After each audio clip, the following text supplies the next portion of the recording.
चल रहा है। उसके बाद ये गूंगी बहरी और निकम्मी जो सरकार है इसको सुनाई नहीं दे रहा। सपनों पे लाठीचार्ज, बिहार के सपनों पे लाठीचार्ज आप कर रहे हैं, ना कि आप शिक्षक की भर्ती पे लाठीचार्ज कर रहे हैं। करके अभ्यर्थी वहां गया हुआ था, पार्क में जाने के लिए प्रशासन से परमिशन लेगा। जो जाति के रूप में जो बांटते हैं ना, जातिवाद करके जो राजनीति करते हैं, कभी रामचरितमानस पे राजनीति करते हैं, कभी हिंदू मुस्लिम पे राजनीति करते हैं, तो ये उनका ये दुकान जो बंद हो जाए। 7वें चरण की बहाली को लेकर के लगातार शिक्षक अभ्यर्थी सड़कों पर उतरते रहते हैं, आंदोलन करते रहते हैं। लेकिन 2 दिन पहले जो पटना के डाकबंगला चौराहे पर हुआ, जब मांग को लेकर के अभ्यर्थी सड़कों पर उतरे, डाकबंगला चौराहा को जाम किया, तो वहाँ पुलिस के द्वारा बर्बरता की गई, वहाँ से उन्हें भगा दिया गया। ऐसे में इन सारे विषय पर हम बात करते हैं कि जैसे डाकबंगला चौराहे पर सीटेट बीटेट के जो अभ्यर्थी थे, अपनी मांग को लेकर के उतरे थे, तो उन्हें फिर से भगा दिया गया। आप लोग लगातार आंदोलन करते, लेकिन आप लोग की मांग को सुना नहीं जाता है। ऐसे में आप इस चीज़ को कैसे देखते हैं? देखिए, ये समझ लीजिए स्पष्ट तौर पे अगर हम अपनी आवाज़ को उठाते हैं और प्रशासन के द्वारा आवाज़ को दबाए जाते हैं, तो समझ लीजिए सीधा ये लोकतंत्र का हत्या है। हम लोग अपनी आवाज़ रख रहे हैं और सरकार से मांग कर रहे हैं और सदन में बात उठ रहा है और सड़क पे प्रदर्शन चल रहा है। उसके बाद ये गूंगी बहरी और निकम्मी जो सरकार है इसको सुनाई नहीं दे रहा है, तो काफ़ी दुर्भाग्यपूर्ण है। और बिहार के शिक्षा व्यवस्था का बात है। ये तेजस्वी जी जब विपक्ष में थे, तो वो जब एनडीए की सरकार थी, वो कहते थे गूंगी बहरी और निकम्मी सरकार, ये नाम दिए थे।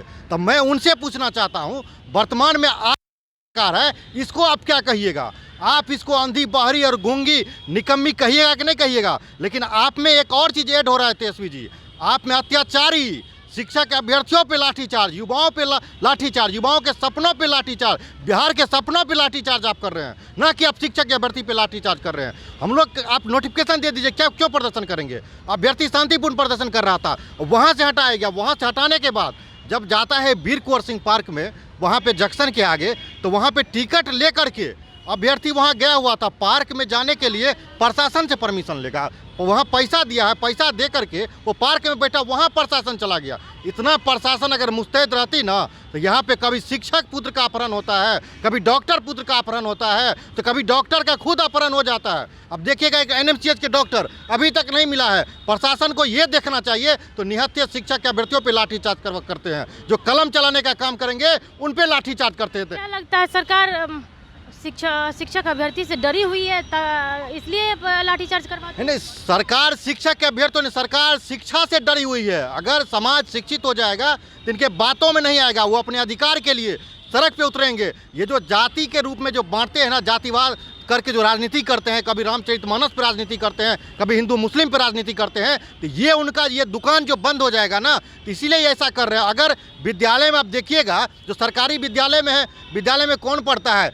चंद्रशेखर जी जो माननीय शिक्षा मंत्री जी हैं, वो रामचरितमानस लेकर के आते हैं, कभी शूद्र पे बात उठाते, कभी अन्य तरह का बात उठाते हैं। तो हम शिक्षक के अभ्यर्थी हम उसमें जाना नहीं चाहेंगे। लेकिन मैं शिक्षा मंत्री से कहना चाहता हूं और माननीय मुख्यमंत्री जी से, आप बता दीजिए, जो सरकारी विद्यालय है उसमें कौन पढ़ता है? दलित, पिछड़ा, अति पिछड़ा का बच्चा पढ़ता है उस विद्यालय में, उसके अधिकार का हनन किया जा रहा है। ये काफ़ी दुर्भाग्यपूर्ण है। उस विद्यालय में शिक्षकों को नियुक्ति कर, वो गुणवत्तापूर्ण उसको शिक्षा नहीं मिलेगा, तो विकास कैसे करेगा? अगर सही में अगर किसी दलित, पिछड़ा, अति पिछड़ा का हितैषी है, तो आप उनको शिक्षित करिए। वो शिक्षित होगा तभी जाकर के आगे बढ़ सकता है, ना कि आप विद्यालय में शिक्षक नहीं रहेगा, आप पठन पाठन का काम करिएगा, प्रोत्साहन राशि दीजिएगा, उससे विकास हो जाएगा बिहार का। मुख्यमंत्री जी, आपसे आग्रह है कि आप अविलंब 7वें चरण का नोटिफिकेशन दीजिए, अन्यथा बिहार जो है आपको सबक सिखा देगी। ये शिक्षक अभ्यर्थी का बात नहीं है। जब लाठीचार्ज करते हैं तो पूरा बिहार देखता है। और पत्रकार पे जो इस तरह का अत्याचार करते हैं, पत्रकार पे ही मत करिए। जब आंदोलन होता है, प्रदर्शन होता है, पत्रकार के माइक पे लाठीचार्ज कर दिया जाता है, मोबाइल गिर जाता है हमारे पत्रकार के साथियों का। बताइए कितना दुर्भाग्यपूर्ण है।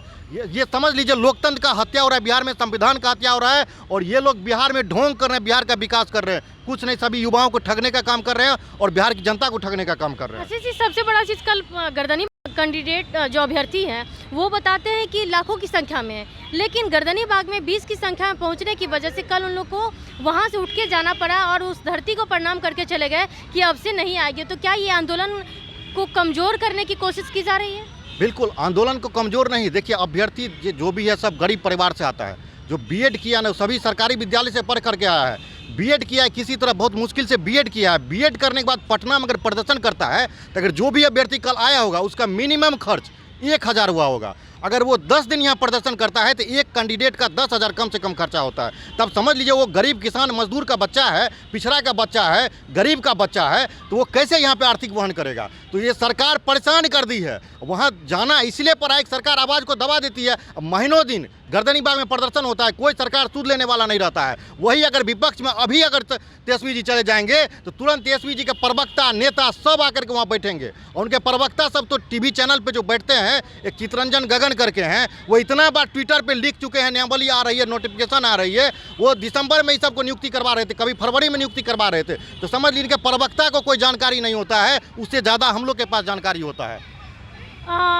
आशीष जी, शिक्षा मंत्री के द्वारा तो कहा जाता है कि जो प्रोटेस्ट कर रहे हैं अभ्यर्थी वो व्यर्थ है, बहाली लाखों की संख्या में आ रही है, तो वो लोग जो प्रोटेस्ट कर रहे हैं, बेकार कर रहे हैं, उन्हें नहीं करनी चाहिए। देखिए, शिक्षा मंत्री जी का स्टेटमेंट क्या आता है, वो पेपर में उनका डेटा कुछ और होता है, विधानसभा में कोई और डेटा बोलते हैं। तो किस डेटा पे हम लोग भरोसा करें? उनका जो डेटा है वही गलत है। वो कहते हैं कि शिक्षा विभाग में विद्यालय में 3 लाख से अधिक 3.5 लाख पद रिक्त हैं, लेकिन जब उनसे सदन में पूछा जाता है प्रश्न तो उनका जवाब आता है, उत्तर में आता है अस्वीकारात्मक है। तो इसका मतलब क्या समझे? आप पेपर में दे रहे हैं 3.5 लाख, मीडिया में बोल रहे हैं, इलेक्ट्रॉनिक मीडिया के पास आकर के 3.5 लाख पद रिक्त है, आप ही के चैनल पे बोला गया है। और उसके बाद वहाँ सदन में जब जवाब देते हैं स्वीकारात्मक नहीं, अस्वीकारात्मक है। यानी कि ऐसा कोई चीज़ नहीं है, ऐसा विचार 3 लाख पद खाली नहीं है। तो आप क्या कर रहे हैं? युवाओं को ठग रहे हैं। तो ये संख्या के हिसाब से ठगिए नहीं। और हमारा सरकार से मांग है, आप 2024 तक का रिक्ति उसमें ऐड करिए, जो स्टूडेंट टीचर का रेशियो उसको फॉलो करिए। आपके बच्चे जिस विद्यालय में पढ़ते होंगे, जितने भी विधानसभा सदस्य हैं, एमएलए एमपी, इनके जो बच्चे पढ़ते होंगे, वहाँ स्टूडेंट टीचर का रेशियो उस विद्यालय में 20:1 होगा, हमको लगता है उससे भी कम होगा, उस विद्यालय में पढ़ता होगा। और वहाँ प्रत्येक विषय की पढ़ाई होती है, लेकिन सरकारी विद्यालय में कि एक विषय का पढ़ाई हुआ तो दूसरा का नहीं हुआ, तीसरा का नहीं हुआ, चौथा का नहीं हुआ। यानी कि अगर सिलेबस कंप्लीट होगा तो बताइए वहाँ से मजदूर निकलेगा कि नहीं निकलेगा? जा करके फिर तमिलनाडु में जाएगा, फिर आप लोग रिपोर्टिंग करिएगा, दिखाइएगा, न्यूज़पेपर में छपेगा तो कहेगा क्या भ्रामक खबर फैला रहा है। कैसे भ्रामक खबर है? दिल्ली में मजदूर नहीं जा रहा है, होली खत्म हुआ है, भर भर के मजदूर ट्रेन में जा रहा है, खड़ा होकर के जा रहा है। इसका दोषी आप किसे मानते हैं? इसका दोषी जो अभी तक में बिहार में जो राज किया है माननीय मुख्यमंत्री जी, और माननीय मुख्यमंत्री जी से पहले जो उनके जो बड़े भाई समान जो कहते हैं हमारे दोस्त हैं, वही हैं। यानी कि इससे पहले चाचा थे, और उसके बाद उनके जो अभी हम लोग के जो तेजस्वी भैया हैं, उनके पापा उससे पहले थे। तो वो दोनों मिल करके बिहार को बर्बाद कर दिए हैं। शिक्षा व्यवस्था को सुधारने के लिए इतना समय लगेगा आपको? अरे हम लोग को दे दीजिए, देखिए हम लोग सुधार देंगे, शिक्षक की नियुक्ति नहीं हो रहा है कर देंगे। ये होना, इच्छा शक्ति होना चाहिए। सब कुछ का आप राजनीतिकरण कर दीजिएगा, शिक्षा का राजनीतिकरण कर दीजिएगा, ध्वस्त हो गया शिक्षा व्यवस्था। यही बिहार है जो देश इससे पूरा विश्व इससे लाभान्वित होता था और बिहार से सीखता था। यहाँ पे विदेशी यात्री यहाँ आए, नालंदा विश्वविद्यालय में अध्ययन किए, लेकिन आज नालंदा विश्वविद्यालय का क्या स्थिति हो गया है? पटना विश्वविद्यालय का क्या स्थिति हो गया? जाइए पटना विश्वविद्यालय में, ना लाइब्रेरियन है, ना प्रोफेसर है, गेस्ट फैकल्टी किस पे चल रहा है, डिपार्टमेंट चल रहा है। लॉ का देख लीजिएगा, 300 समथिंग सीट था, उसमें 120 सीट है पटना यूनिवर्सिटी लॉ कॉलेज में। तो ये स्थिति हो गया जो कि समझ लीजिए पूरा शिक्षा व्यवस्था ध्वस्त है। हाँ, एक चीज़ हम कहना चाहेंगे, अभी जो वर्तमान में जो राज्यपाल आए हुए हैं, जो अभी वर्तमान में राज्यपाल हैं, मैं उनको बहुत धन्यवाद देता हूं कि वो अभी जा करके जितना भी सीनेट का बैठक हो रहा है, उस बैठक में खुद जा रहे हैं और वो स्पष्ट उसमें पार्टिसिपेट कर रहे हैं। बिहार की शिक्षा व्यवस्था को सुधारने के लिए सेशन लेट है, इसको लेकर के उनका स्टेटमेंट आज मैं पेपर में पढ़ा। वो कहे हैं हम आने के साथ हम चाहते थे यहाँ मौज मस्ती कर सकते थे, आराम कर सकते थे, एंजॉय कर सकते थे, स्विमिंग पूल बन रहा है हमारे कैंपस में,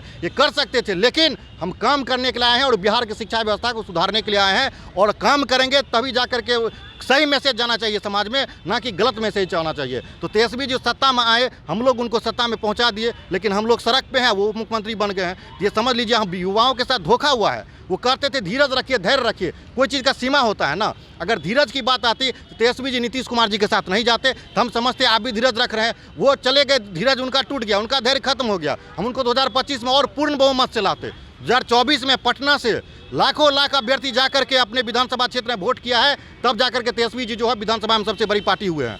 ऐसे नहीं हुए हैं। अगर नहीं उनसे हम लोग को कहते हैं धीरज रखिए, प्रदर्शन करते हैं पटना में, बरसात में, गर्मी में, ठंडा में लगातार प्रदर्शन करते हैं। आप लोग तो एसी में बैठे रहते हैं, आप लोग के अधिकारी एसी में बैठे रहते हैं और उन कहते कुछ है होता कुछ है। इनका अधिकारी जुलाई में लेटर दिए थे 26 जुलाई को 2022 में ही जो नियुक्ति प्रक्रिया शुरू हो जाएगा, आंदोलन खत्म कर दीजिए। 2023 आ गया है, यानी कि ये इलेक्शन को सटा करके ये बहाली प्रक्रिया शुरू करना चाहते हैं।